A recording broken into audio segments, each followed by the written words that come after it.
Human consumption of dog meat is totally foreign to Americans, but in many Asian countries it is commonplace and in some cases even considered a delicacy.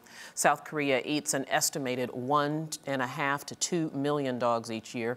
Vietnam slaughtered up to $5 million dogs annually for food, and China dines on 10 million dogs every year. But in most cases, the dog meat trade is illegal and the treatment of the animals is cruel and unusual. Animal protection advocates have organized to end the inhumane dog meat trade in Thailand, Cambodia, Laos, and Vietnam. Joining us via Skype is Kelly O'Meara, Director of Companion Animals and Engagement for Humane Society International. Kelly, thank you so much for being here with us. I appreciate it. You know, for us in America to talk about eating a dog or a cat, that just seems absolutely outrageous and unthinkable. However, it's been a part of some cultures for, if not hundreds of years, in some cases even thousands of years. Can you talk just a little bit about the history of consuming dog meat and cat meat in some of these countries in Asia? Yes, well, a majority of the countries in Asia, it did begin as a cultural practice where it may be a backyard dog that's been slaughtered for consumption among that family and its neighbors. But since that time, it's become a very commercialized industry in a majority of these countries. And when I say commercialized industry, I mean millions of dogs are transported long distances and slaughtered for the consumption among both domestic and export trade. So this has become a much different industry than it was originally within the cultural practice. It's a much different situation today than it was then, and it's now involved a much stronger measure of cruelty because you do involve these long transports. Which these animals endure grueling circumstances. They're kept in horrible conditions. They're not fed, they're not watered during these transports, and they only end up arriving to then be slaughtered in a variety of pretty horrific ways. Indeed, and I do want to caution our viewers that we will be showing some images. We've tried to exercise some discretion in the images that we've chosen, but some of them people will find disturbing. So I just wanted to make that caution. So talk a little bit more about your concerns. In addition to the conditions that these animals are kept in, also talk about where some of these animals even come from. Sure. Well, it does depend on the country where they're sourced, but in a majority of the countries, these animals are actually captured from the street. So they're roaming dogs on the street, many of which are owned roaming dogs.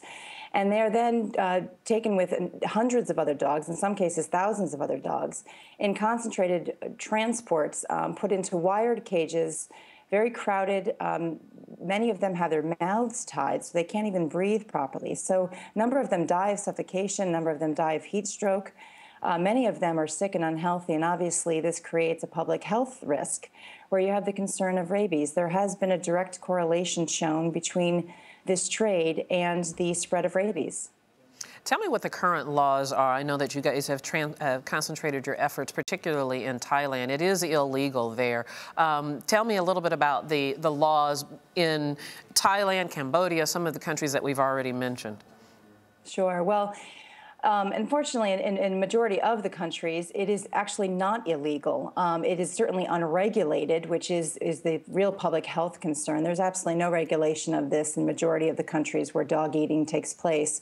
And where it is illegal, there's very little enforcement. In places like the Philippines, it is illegal, and yet 500,000 dogs are processed yearly in the underground trade of this, simply due to the fact that enforcement is not as strong as it could be.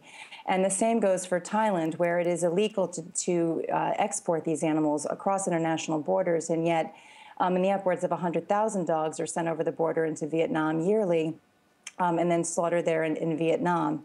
And where some of these countries do have a domestic trade, there's other countries which have a much larger domestic trade than others, and that would be Vietnam and China. So our concentration is really on working with the government officials and trying to get them to address the trade, if not for the cruelty concerns, certainly for the public health concerns, as rabies is that direct connection.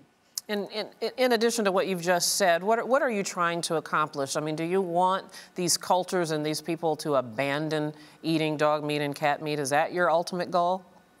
Well, of course, we'd love to see an end to the trade entirely and an end to the domestic consumption of dogs within these countries. However, we understand that in some cases dogs are a source of food in some of these countries. And if it were just a cultural practice, I don't know that we would have a campaign on it. Where our real concern is the commercialized industry that this has become, because it has embedded within it such immense cruelty to animals.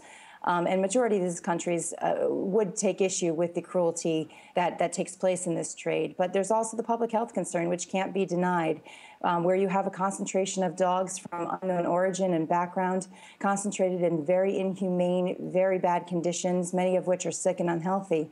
You're going to have a spread of disease. That's undoubtedly a problem. That is a spread of rabies is a concern in many of these countries where dog eating takes place. All right, Kelly O'Mara, thank you so much for joining us, interrupting your vacation, by the way, to be with us. No. I really appreciate it. Thank you for having me.